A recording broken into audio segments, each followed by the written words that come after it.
Good afternoon, everyone. We're going to give people a few minutes just to hop on. So if you want in the chat, you can just say where you're from, if you're a student, what year you are, and then so we can get a discussion going.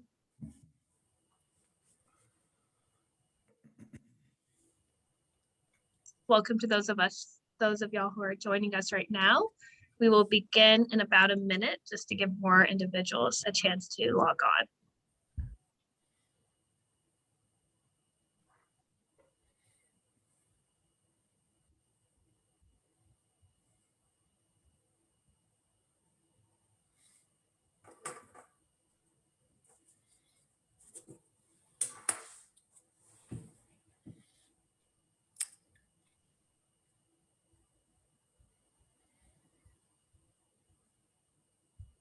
Welcome to those of us joining.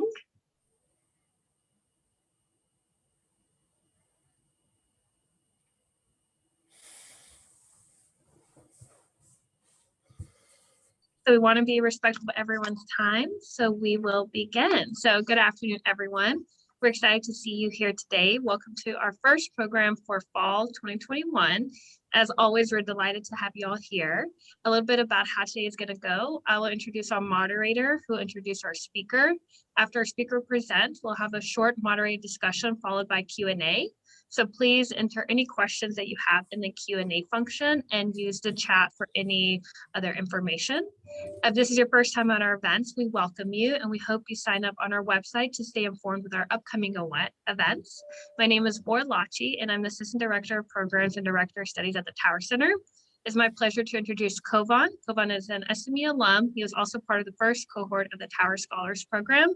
And then our commentator is Dr. Jim Hollifield. He is the Academic Director of the Tower Center. So Kovan, I'll now turn it over to you. Thanks, Bora. Our speaker today is Dr. Krasner, the Graham Stewart Professor of International Relations at Stanford and a Senior Fellow at the Freeman Spogli Institute of International Studies and at the Hoover Institute. Dr. Krasner grew up in northern Manhattan and attended Cornell University for undergrad, obtaining a BA in history. He joined the Peace Corps immediately after graduation, teaching English in northern Nigeria. Later, Dr. Krasner received an MA from Columbia and a PhD from Harvard. In 2002, he served as Director for Governance and Development at the National Security Council. From February 2005 to April 2007, he was Director of Public Policy Planning at the State Department. Dr. Krasner brings a wide range of knowledge, both as a practitioner and an academic in international relations. His most recent book, How to Make Love with a Despot, is both profound in title and content, as he tries to find a middle ground between both nation building and no U.S. involvement in other nations' affairs. Without further ado, it is my honor to introduce Dr. Stephen Krasner to SMU and the Tower Center. Okay, thank you very much, everyone. Can you hear me, I assume? I realized in retrospect that the problem of achieving consolidated democracy and achieving wealth is something I've been concerned with actually for my whole life. I mean, from the beginning, my time in Nigeria to actually the last thing that I wrote. So here I think is let me give the bottom line first and then get on to my talk. And the bottom line is that I think the basic problem for the United States is that we assume that everyone would be just like us. And in fact, it turns out that it's not the case.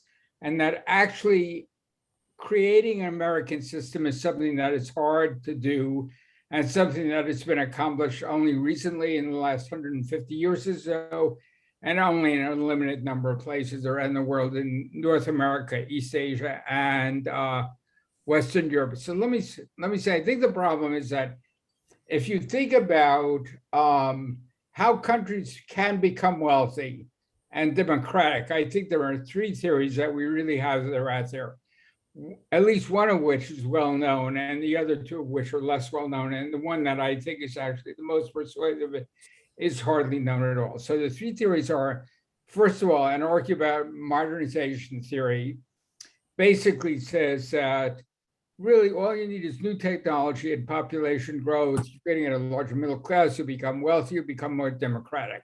And I think that is a theory which has actually been held by most people in the United States. If you said, why is everyone going to be just like us? You would say it's natural to be just like us. It's natural to be wealthy. It's natural to be democratic. It's clearly the best way of organizing life. And more people are going to see that. A second theory is a theory about institutional capacity, which says that if you want to be wealthy and you want to be democratic, you have to have a strong state. And if you don't have a strong state, you're going to be stuck. And finally, there is this theory about rational choice institutionalism, which essentially says, look, elites, they like being elites. They get money, they get prestige, they get power, they get a whole lot of things, and they're very reluctant to give them up. And the fact that they've been given up in a few places, like in Western Europe or in the United States or Canada, is actually quite unusual. So modernization theory, institutional capacity theory, rational choice, institutionalism, I realize that's kind of a mouthful, are the three theories that we have available to explain how we got to be wealthy and democratic. All right, let me go over each of these theories and begin with a quote from Madison in Federalist 51. So Madison wrote, I think, which is actually the most profound thing that anyone's ever written. He said, if angels were to, and I'm reading now, if angels were to govern men, neither external nor internal controls or government would be necessary. In framing a government which is to be administered by men over men, the great difficulty lies in this. You must first enable the government to control the governed, and in the next place, oblige the government to control itself. That is actually a very, very difficult thing to act, very difficult accomplishment to reach. So if we look at what's happened, I mean, human beings have been on Earth for 100,000 or 200,000 years. Things have changed dramatically, but they've only changed dramatically in the last 20 years or so. And if you look at population growth in major cities, London had a population of about 1 million in 1800. By 2020, by contemporary, it has 8 or 9 million. If you look at Berlin, the same thing has happened. I mean, Berlin's population in about 1800 was about 172,000. And contemporary population is about 4 million. If you look at Seoul, which is actually South Korea, it's the only country that's become wealthy and democratic in the period since the Second World War. It had about 250,000 people in 1800, now has about 10 million people. So this population growth has been rapid. But basically, modernization theory says, look, if you could just find your way to the bottom of the up escalator, you're just going to keep going up. And a happy couple, all good things go together. And finding your way to the bottom of the up escalator is not that difficult. It only requires population growth and technological change. So where does this theory come from? So really, I think began in the 19th century and actually begins with Marx. I mean, Marx looked around. He was living in London at the time. And you could see that really dramatic changes were taking place. I mean, Marx was clearly not the only theorist, but he was a very prominent theory. Max Weber saw the same thing in Germany, and my contemporary at Stanford, Larry Diamond, one of my colleagues. I mean, certainly there are a lot of people in the contemporary world that argue for modernization theory.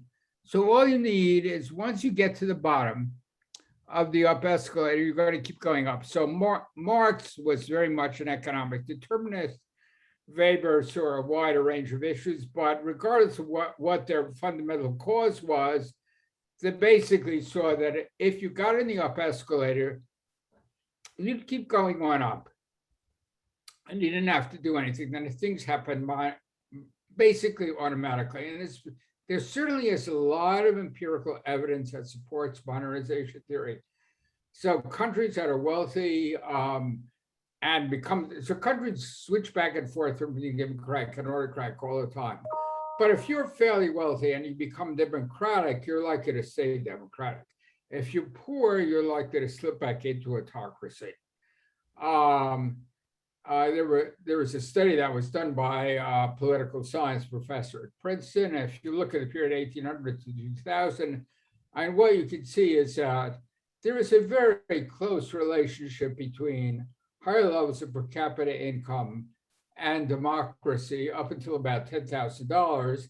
And it holds for all periods of time, except between the period between sort of 1945 and 1990. And I think the argument is that, what happened in this period after the Second World War is that the Soviet Union obviously was not interested in democracy.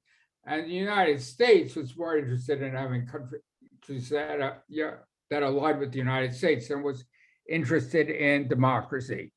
So I think, but there's also some empirical evidence that doesn't support this argument about modernization. Countries, once you become fairly wealthy, you don't automatically become democratic.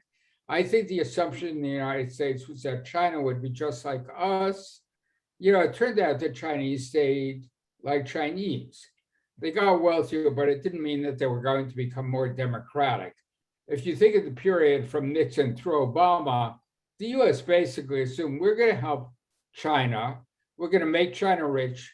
A rich China will have a large middle class. A large middle class will support democracy. And China will, in the end, be just like us. And lo and behold, that turned out not to be the case.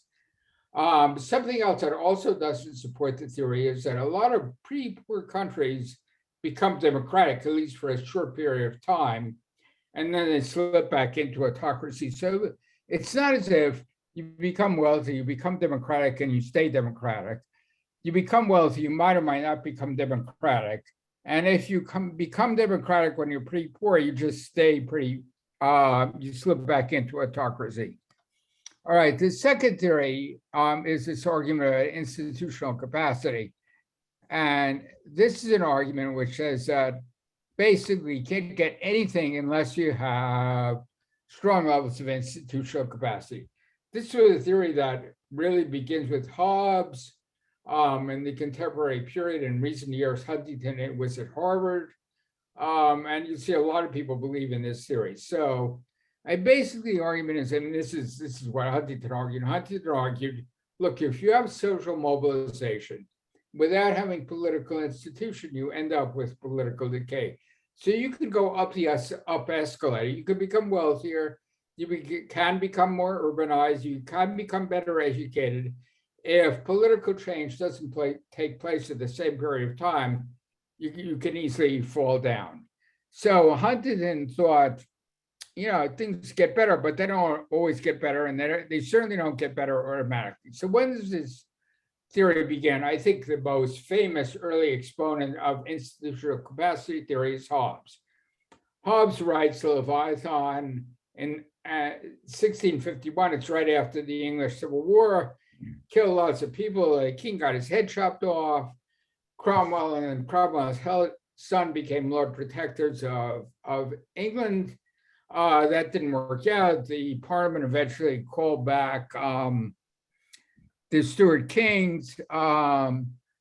So, you needed to, if you didn't have government capacity, you had chaos, which is how life ended up being nasty, British, and short, which is a quote from Hobbes. But it's hard to get institutional capacity. I mean, Hobbes saw without a king. Others thought you need strong will. And the problem then is, where does institutional capacity come from? So the clearest argument, and one that's been made most frequently, is war makes a state and state makes war. And this was originally an argument made about Prussia and then Germany. If you're in the middle of Europe, you don't have strong natural boundaries like mountains or rivers. You can be conquered. If you want to avoid being conquered, you have to develop a strong army. If you want to have a strong army, you have to have a strong state. So Prussia became strong, but we should recognize that other states didn't make it, like Poland essentially disappeared from the map of Europe from the 1790s until the end of the First World War, in basically the same geographic position. But this argument of a war makes a state and a state makes war is an argument that's been applied to Prussia. It's also an argument that has been applied to China, which had a major war, which ended in the period of warring states period, ended in 221 BC. China became unified. You have a Chinese empire. It hasn't been consistent. It's broken down over time. but it's been lasted for a long period of time. So war makes a state, and the state makes war is the first example of how this happened. And if you look at the Qin Emperor, if those of you have visited Xi'an, China, and why did he have all these soldiers buried with him? Because he needed all these soldiers, he thought, to protect him in the afterlife, but it was a strong state. So then the question becomes, I mean, what are the other sources of institutional capacity? So one argument is an argument that you can have the right social coalitions. This is an argument made about the United States, that after the Civil War, before the Civil War, people always refer to the United States in the plural. After the Civil War, they refer to the United States in the singular, became the United States, not these United States. And the argument is that you had a large middle class. The middle class demanded railroads, it demanded roads, it demanded universities. So if you look at the period after the Second World War, the US became richer. It became more democratic. Of course, a perfect democracy, but it became more democratic. And this had created a large middle class, and a large middle class put demands on the government. And so, possibly institutional capacity comes from demands of a larger middle class. I mean, a third argument is an argument about colonialism. This is an argument made about Korea and Taiwan. They were colonized by the Japanese in the after 1895. The Japanese brought land reform, they brought bureaucracy, they brought industrialization. So, the Koreans don't like this argument. And it's an argument that it's where this came from. It's an argument that British colonialism was better than other kinds of colonialism, because if you had British colonialism, you had a common law system. A common law system protected private rights, protected property rights, and that was a good thing to have. I mean, another argument is that institutional capacity may come from religion. There's a sociologist at Yale who's made this argument about Prussia, that the early kings of Prussia in the 18th century basically hired Calvinists so that they were supposed to serve God. Serving God well meant that you serve the country well, so they served the Prussian ruler. They were not corrupt, they were honest, they were good bureaucrats. So religion is another argument. And finally, there is an argument that maybe if you want to have a government which is both strong and constrained, you have to be led by rulers or saints. So I was actually, as the introducer kindly said, I was in Northern California and Northern Nigeria in the early part of my life. I was in a town called Yola. One of the people from Yola in recent years has been someone named Nuhu Rubadu, who is actually the anti-corruption czar in Nigeria. And I remember, at one point, he finally got thrown out by Obasanjo, and he was in the United States for 2 or 3 years, and he traveled around the United States giving a lot of lectures. And when he actually came to Stanford at some point and said, look, someone offered me $15 million in a suitcase. I turned it up. I thought I was really convinced by this guy, until someone pointed out that getting $15 million in a suitcase is a very difficult thing to do. So the problem here is that if you look at institutional capacity theory, it makes sense. But the problem is, if you're a strong leader and you come to rule a country, why don't you just hang on to power as much as you possibly can? Why would you ever accept democracy? And we can see, if we look at Hobbes was interested in a lot of things, but democracy certainly was not one of them. All right, finally, there is this last argument about rational choice institutionalism, which I recognize is kind of a mouthful. So this is an argument that says, if we're looking at elites, I mean, elites are interested in making things work for themselves. They always engage in strategic behavior. They're always interested in keeping power. political institutions, if they're going to be effective in rational choice institutions, they have to be effective, but they actually constrain rulers.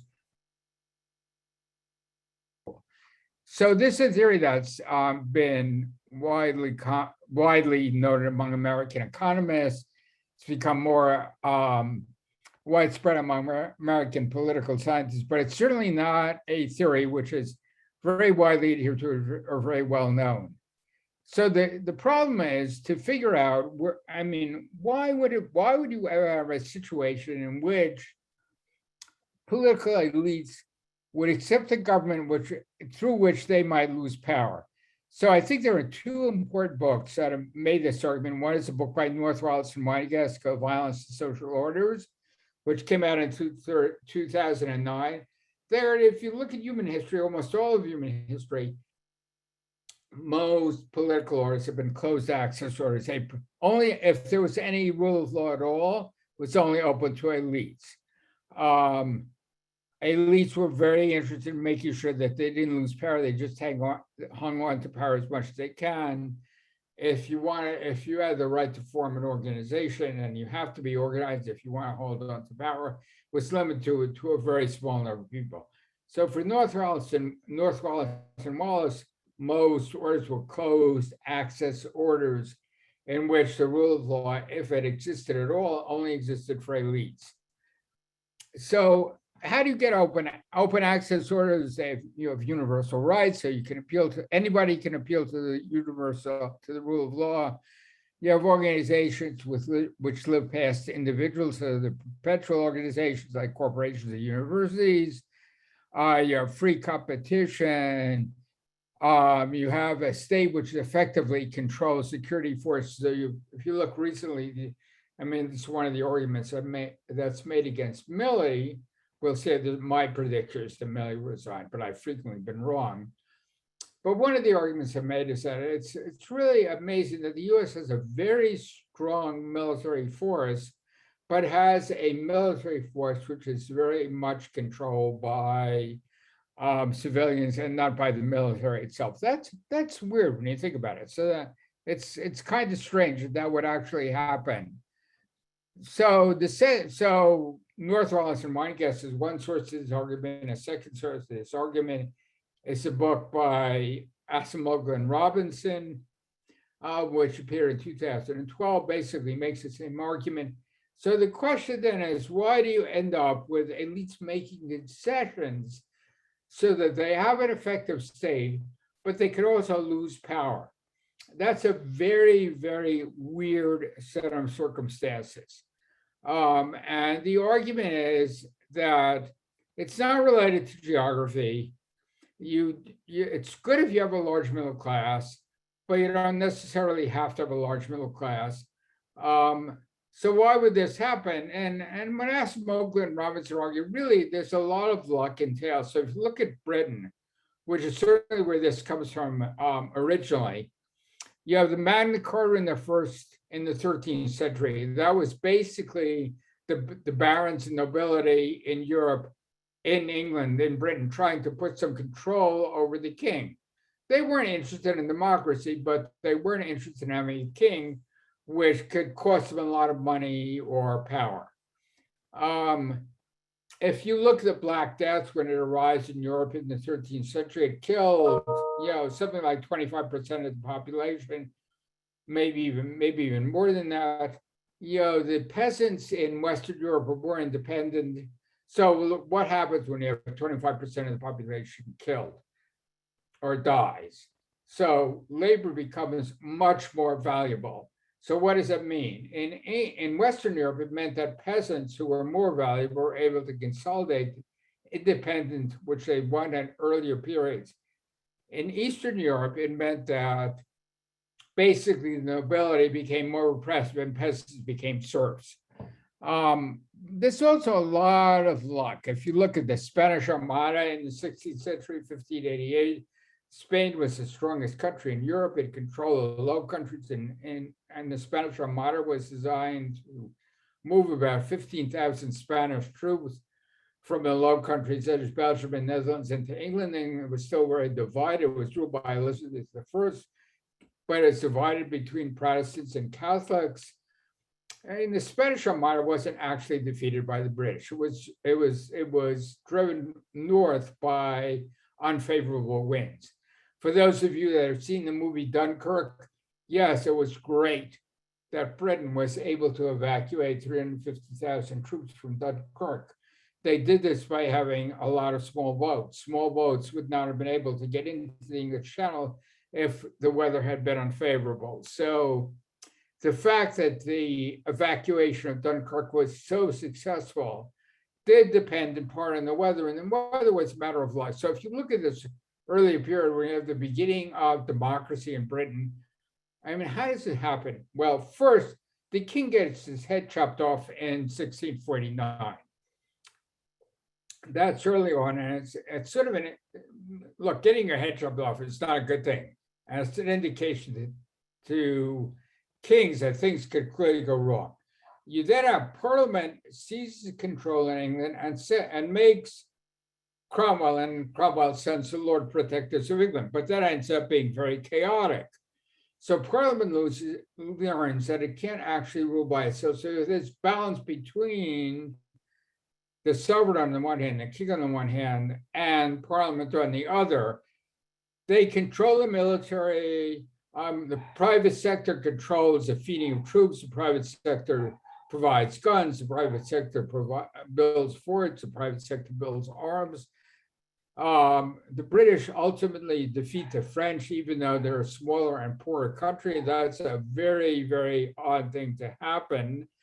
But at the end of the Napoleonic Wars in 1815, Britain emerges victorious, not because it has a strong state, but actually because the state is strong, but also constrained. So the king is able to borrow money at much lower rates than was the case in France. Certainly the king's attempt to get more money is what leads to the French Revolution. So basically you had this very odd situation developing in Britain out of a peculiar set of historical circumstances, many of which were rooted in history, some of which were just good luck. So I think if you look around the world, I mean, we have assumed that, so you have these three candidate theories: modernization theory, institutional capacity, rational choice institutionalism. I do think that rational choice institutionalism is the most persuasive theory. We do have wealthy democracies. There is a reason why democratic states have become more wealthy. That is, look, if the government can just grab your money, people are not going to invest their time. They're not going to make investments, period, either in terms of time or money. So you need a state which is constrained, but getting a state which is actually effective and constrained is something which is very hard to do. I think it happened in England, but it happened only as a result of sort of luck and happenstance. If you look at the contemporary period, I think the big challenge for the United States is that if we look around the world, there's only one country which has actually become wealthy and democratic in the period since the Second World War, and that is South Korea, as I said before. If you look at the reaction to Afghanistan now, I mean, it's certainly one reaction, and the most common reaction is A, it was a good thing we're in Afghanistan for all this time because it brought freedom to Afghanistan, and B, our problem in Afghanistan was we didn't focus enough, we distracted ourselves, we had too many goals. But I think the problem is actually different. And I think Afghanistan was never going to become a consolidated democracy. That it might have made sense to intervene in Afghanistan to prevent terrorism, but doing that meant that we'd have to align ourselves with some guys that weren't very nice, like warlords. We would have had to accept some level of corruption. We'd have to accept some level of chaos. We'd have to accept a government that wasn't really particularly effective. And we'd have to, for instance, accept repression of women's rights, which is something that's very hard for Americans to do. So I think the basic problem for the United States is this. I think we have a very powerful military. We have a very effective military. We can intervene effectively, but there are lots of places where these places are not going to become democratic. And most places are not going to end up like us. So what we should try to do is protect places that do become democratic, intervene, accept some level of corruption, accept level of bad guys, hope that countries become wealthy, hope that they transition eventually into democracy, recognize that they might not make that transition a la China, and that's the world we live in. We don't live in a world where everybody's going to be just like us. We live in a world in which many people will be not like us and continue to be not like us. So if you guys have any questions, or I know Jim has comments, I'm sure we'll switch over to them now.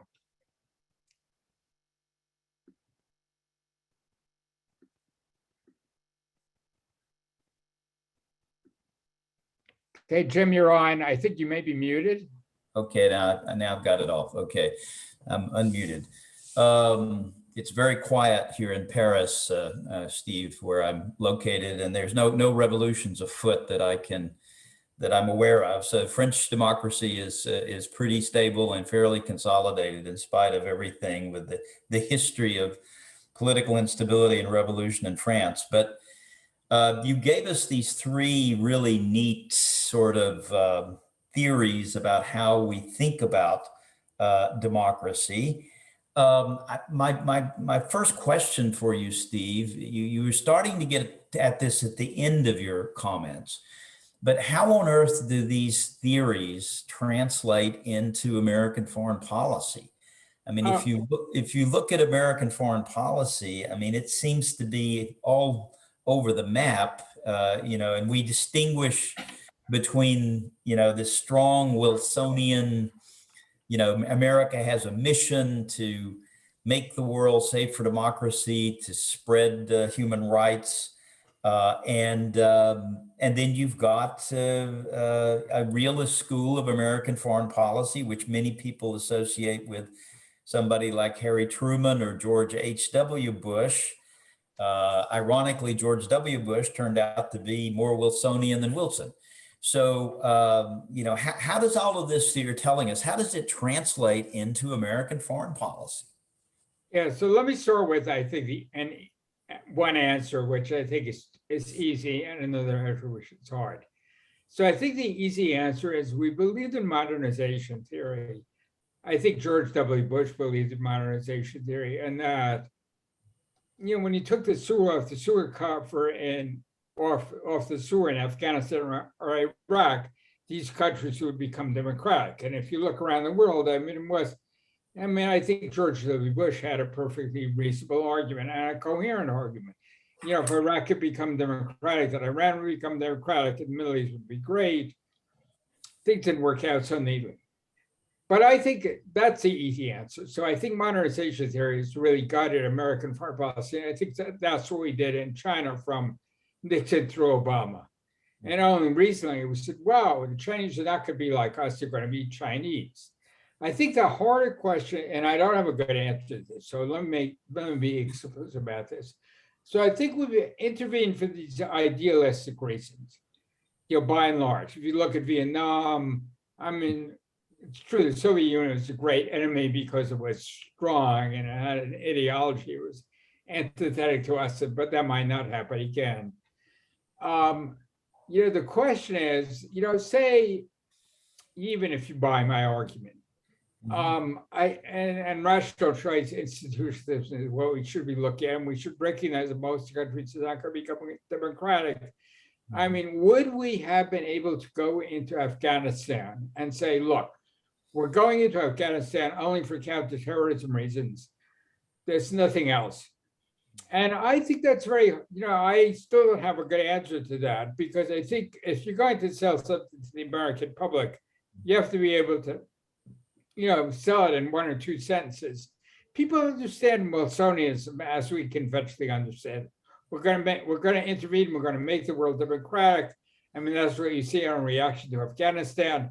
What if you admitted at the outset that you can't do that? I think it's actually a pretty hard sell, and I don't know if it would actually work.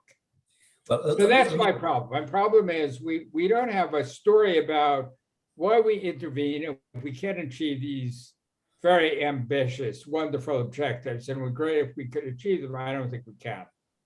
Let me ask you a quick follow-up question, and I definitely want to hear Kovan get in on this, because Kovan comes from a very famous family in the Kurdish region of Iraq, the Barzani family. So I'm sure this all resonates at some level with Kovan and what's happened in Iraq and Kurdistan. So we want to get him in on this. But I'm curious, Steve. You sounded almost like somebody just doing comparative politics here. I didn't hear any international relations theory coming in really to your discussion. So my question for you is, does the structure of the international system really matter? I mean, we were in a bipolar, life and death struggle during the Cold War. Was that propitious somehow for democracy? Then we had the great unipolar moment. I mean, you lived through this, you played a role in it, and that didn't seem to work out so well. So if you go back to the great power systems, the balance of power systems of the 19th century, when nationalism was on a rampage, I mean, does the structure of the international system have any bearing whatsoever on these different waves of democracy? Okay, so let me say, I think it does, in the sense that America is very strong. If you compare even American GNP to Chinese GNP, America is a very powerful state. But this is something that I've been thinking about recently. So we have this sovereign state system. It evolved in Europe over hundreds of years, but then it spread to the rest of the world. I mean, it's not the only way in which the international system can be organized. So if you look at Asia, you had a Sino-centric system. China was the center. Other states were tributary states. There was no idea of sovereign equality. There were no ambassadors. I'm just reading this book on China by Kissinger, and he's saying, look, the Chinese, they believe they were at the center of civilization. And in fact, for 2,000 years or so, they were at the center of civilization. And it's only in the Industrial Revolution that made the Western Europe more powerful. So it's, and at the same time, so we have this system of sovereignty, pure international relations.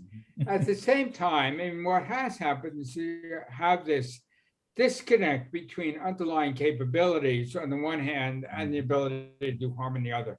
So North Korea could easily kill millions of people in Russia, South Korea, China, Japan, even the United States. But it's not just nuclear weapons, so if you go back, say, to 1400, you won wars by getting more people into the field. Tactics mattered, but they didn't matter that much. What basically mattered was, how many people do you have that are carrying spears or bows and arrows or knives, some other weapon? You could kill people, but you couldn't kill that many people. So now we have this sovereign state system. I don't know how this will change, but we have a sovereign state system on the one hand, and then on the other hand, we have this disconnect between, nuclear weapons, the most obvious example, between underlying capabilities and the ability to do harm. This is not great. So it's nice if you live during the period that I've lived through, from sort of the 1940s to 2020s. You had lots of people working in China. They weren't getting paid that much. The United States was a dominant power. It was terrific. We haven't had a nuclear war since a war among the great powers since 1945. There is no guarantee that that's going to extend forever. So I'd be worried. If I were younger, I'd be worried.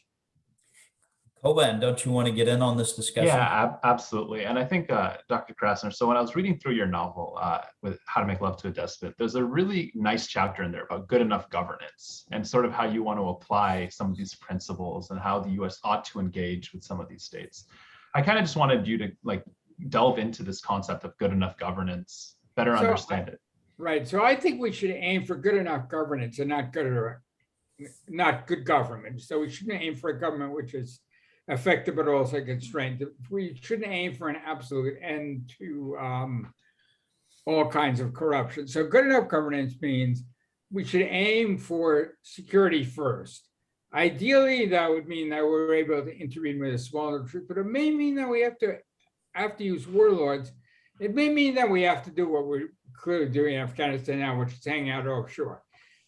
We should aim for better health, which has actually been a huge success story since 1945. So life expectancy around the world has increased by 30 years in poor countries as well as in rich countries. Most kids don't die, whereas in the past, most kids did die. That's a really big change. So the fact that you can live to 78 or 90 and expect that, we kind of live in this world in which if you die before 70, that's a tragedy. In most of the world, say in 1800, most people died at 35 or 40.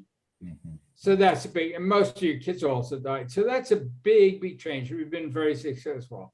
So yes, why have we been so successful in health? I think it's because even autocratic rulers could take credit for that.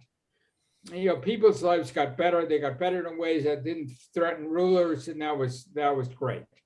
I think we get up, if you're thinking about good enough governance, we get up some level of economic growth, but not economic growth that threatens rulers. So look, you know more about Kurdistan than I do, but I mean, it's said that the Talibanis and Barzanis have been great Democrats. I mean, they're powerful families that want to stay in power. It's not surprising. They're doing exactly what countries have always done. Kurdistan has become wealthier, because it was able to separate itself from Iraq because it was protected by the United States. So I think that we can aim for some kinds of economic growth, but don't aim for, look, I live in Silicon Valley. 70 years ago, it was fruit orchards. Now it's billionaires. Billionaires get translated into political power. That is not something that makes politicians very comfortable. You want to make sure that you're not going to be challenged, so you don't allow Silicon Valley to become Silicon Valley. I mean, we should recognize that it's very odd that you have Silicon Valley actually developing at all. If you look at China, I mean, China in the 15th century had a large treasure fleet. Their ships were 10 times larger than anything the Europeans had. They'd gone down the coast of East Africa. The fleet was recalled, I think, in the 1430s by the Chinese emperor and destroyed. But China could have easily discovered Europe instead of the other way around. But you had arbitrary political power in the form of the emperor, and they were able to intervene in ways that were very, very effective and very powerful. So, and I think that's what we should expect from rulers. That's what rulers naturally do.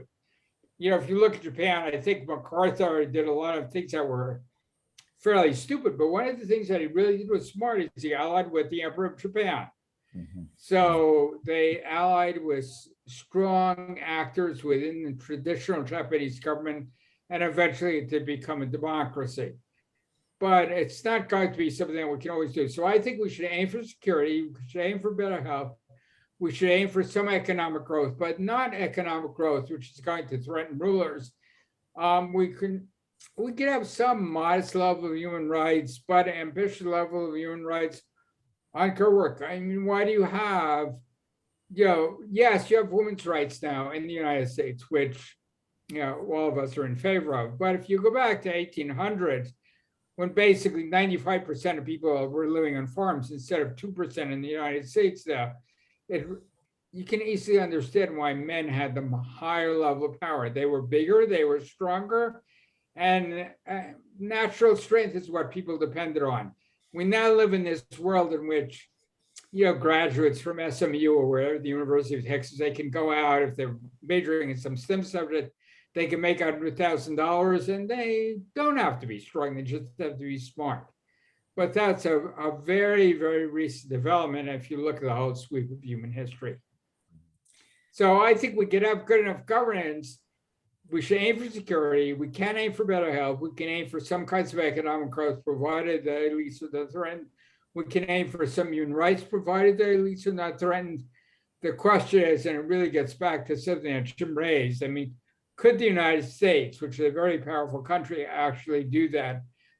Would have meant, look, we're going to send these troops into Afghanistan. We're going to destroy the Taliban. We're going to destroy Al Qaeda. We're going to protect our security. We don't care about women's rights. That's actually very hard for Americans to swallow. Koban, should we turn to the audience? Absolutely, absolutely. And I think to start off, we have a question from Professor Takuchi, who asks, China seems to have followed the institutional capacity theory. Their authoritarian rule is more institutionalized during the post-Mao period than the Maoist period, and China is more prosperous now than during the Maoist period.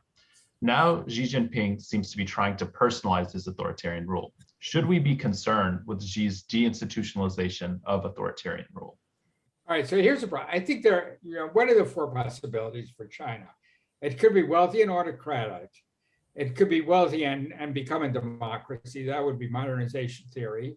It could sort of stall out. It could break down in civil war. I think if the question, and I think it's a good one, I mean, should we worry about it? I think, so my prediction is that they'll stall out. That could be wrong. So a friend of mine in the defense department has said, you said, Krasner, for 30 years that China was going to fail, and it hasn't failed yet. All right, true things have been wrong about. But I think the problem is this. I mean, you can see, I mean, having a state, if you want to get people to invest some money or invest their time and energy, you have to make sure that the state is not going to grab your money, and that's hard to do. So I think the problem for China is to make, you have a state which is very powerful, but a state can also just grab your money. I mean, you're not independent, you're not autonomous. That's why Mr. Ma, one of the sort of leaders of the Chinese technological revolution, has been repressed. It's why real estate is so expensive in Palo Alto, because a lot of Chinese in one way or another are getting money out of the country, and they're buying real estate, which they think it will be more secure than real estate in China. So I think the question, I think China will still have, but I think the basic problem, I think we don't have a lot of control over what happens to China one way or the other.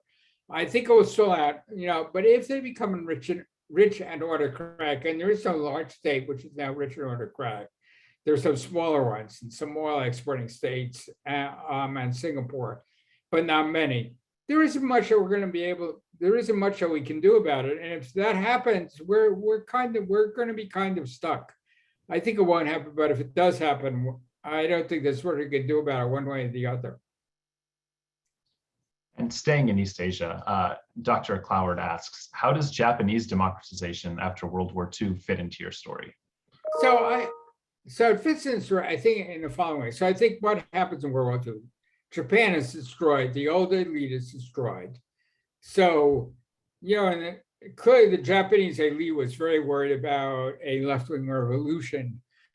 So I think the Americans intervened, and they intervened in ways that turned out to be very smart. So they, as I said, the MacArthur relied with the emperor. We relied on the traditional parts of the traditional Japanese bureaucracy. We initially made Japan much weaker militarily. So I think basically what happened in Japan also happened in Germany. The old system was blown up. Traditional elites were discredited. The United States had kind of an open field to work with.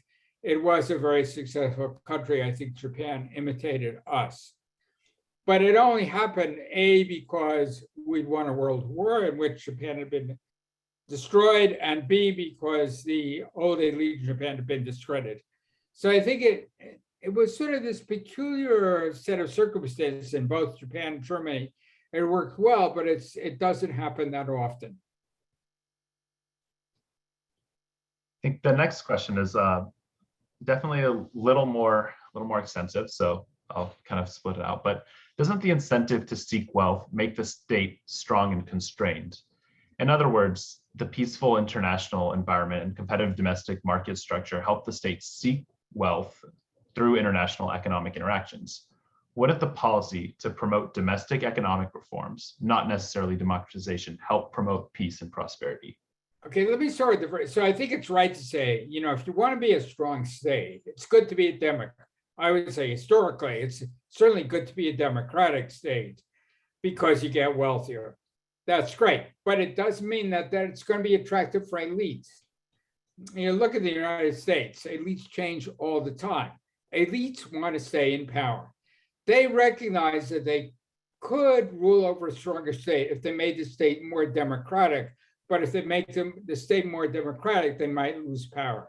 So I think it's right to say that if you want to be a strong state, you should be a democratic state. It's not right to say if you want to be a strong elite, you should be democratic. You should, you want to stay in power, even if it makes the state weaker.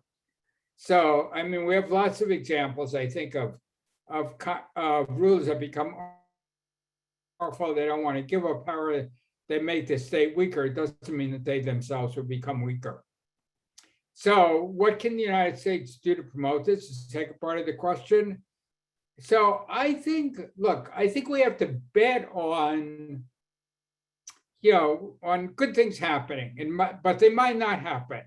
And I think it's very hard as an outsider to actually figure out what's going on. So if you look at Kurdistan, I think we've done the right thing and may transition to democracy, but it might not. We don't know. So I think we could take bets on making countries more wealthier. It's clearly the case that wealthier countries have a larger middle class and more likely to stay democratic, but there's no guarantee of that. And it's very hard from the outside to figure out what's going on the inside. Look, I was in northern Nigeria. I was there for 2 years. 6 months after I left, they killed every southern Nigerian that was in this town. I absolutely did not see that coming. And it really convinced me, it's hard to figure these things out. It's hard to figure it out and understand what's happening in other places. And I think we could do it only very rarely. You can have smart, sometimes you can do it, but often you're going to get it wrong. So I think we can make countries wealthier. We can hope that they'll become wealthier and have a large middle class. We can hope that a large middle class will demand democracy, but there's no guarantee of that. For one final question, how, Dr. Krasner, how does what you're saying intersect with democratic peace theory? Good question. So I would say we should be pretty cautious about democracy. So it's great. And I think there's sort of lots of arguments about why you have democratic peace, values, information, what have you. But if you look at countries that are more powerful in the contemporary world, China, or even North Korea, they're not democracies, and there's no guarantee that they're going to be peaceful. Look at Iran, look at Pakistan. So democratic peace theory is great, but not all countries are going to become democratic. Which was great as long as we were using bows and arrows, but once you start using nuclear weapons, it's not so great because you could be pretty poor and kill lots and millions of people. Kovan, can I jump in with one final question here? Absolutely. Go ahead, Dr. Alfield. Stephen, what do you think about the pivot to Asia? Look, I think it's smart. I should say Jim and I were talking about this to begin with. So I think what you see is a broad consensus in the United States now that China is going to be a rival for the United States. It's not just by the Biden administration, but you saw this coming. I mean, you clearly saw it with Trump. So I think it's a smart thing. I don't object to it, but it will not be that easy. And as Jim knows better than I do, I mean, this recent reaction in France, it's pretty surprising, and it shows you how easy, even when you have people that you think of as being pretty competent, pretty experienced, you can still screw up. So you can do it, but it won't be so easy. Yeah, Steve and I was at Hoover a couple of years ago, and the late George Shultz, I asked Secretary Shultz about this question, and he said, yeah, we pivoted to Asia and Russia invaded Ukraine, he said. Right. So, I mean, look at how, so Russia's, taken over, parts of the Ukraine, the Crimea. They've invaded the Ukraine. They could easily invade the Baltic states. China, I think we should really worry about Taiwan, because the problem is, the Chinese are becoming stronger. If they actually become weaker, they may play the nationalist card, they may invade Taiwan. Are we actually going to intervene? It's not easy to invade Taiwan. It's 90 miles away from China, but it could happen. So we've made a set of commitments which we don't have military capability to defend. So that's definitely something we should be worried about. Bora hasn't intervened yet, so I've just got to get you on one last thing here. Your great colleague, Graham Allison, are we going to fall into the Thucydides trap? It's worrisome because I think, well, here's the two sides of it. I think if I end up right and China stalls out and Xi Jinping gets into trouble, they can easily play the nationalist card. On the other hand, if China keeps getting stronger and remains autocratic, I think they will invade Taiwan. And look at, I mean, that's very worrying because you can see, regardless of if you lose Taiwan, any American president is going to be accused of losing Taiwan. Would the United States be willing to intervene to defend Taiwan? Really doubtful. You know, we can't find it on a map. We can't find the Baltic states on a map. So it's worrisome. So don't you think Sure. Taiwan Straits are the most dangerous flashpoint in the world today? Yeah, I think so. You know, I was in the Ukraine a couple of years ago. So look, if you're in Israel, you always see somebody running around with a gun. In Ukraine, even in Eastern Ukraine, no one is running around with a gun. So will Ukrainians be able to defend themselves against Russia? I doubt it. The Russians can find some story about what, they've already annexed Ukraine. They've taken over parts of Georgia, made them sort of independent, whatever they are. They could invade Eastern Ukraine on the grounds that most of the people living there are Russian and want the Russians there anyway. So yeah, it's pretty worrying. I think it's very worrying. Bora. Perfect. Thank you so much. This was such a great program, and thank you for everyone for joining. Thank you, Kovan, for moderating. It's always good to see alums back here at the Tower Center, so thank you. And our program will be recorded and will be posted on our YouTube. So thank you so much, Stephen. Really appreciate it. And Jim, thank you all the way from France for being here with us today. Okay, thanks so much for asking me. Thank you. Yeah, thanks, Stephen. Thank you. Thank you, Dr. Kressner. Thanks.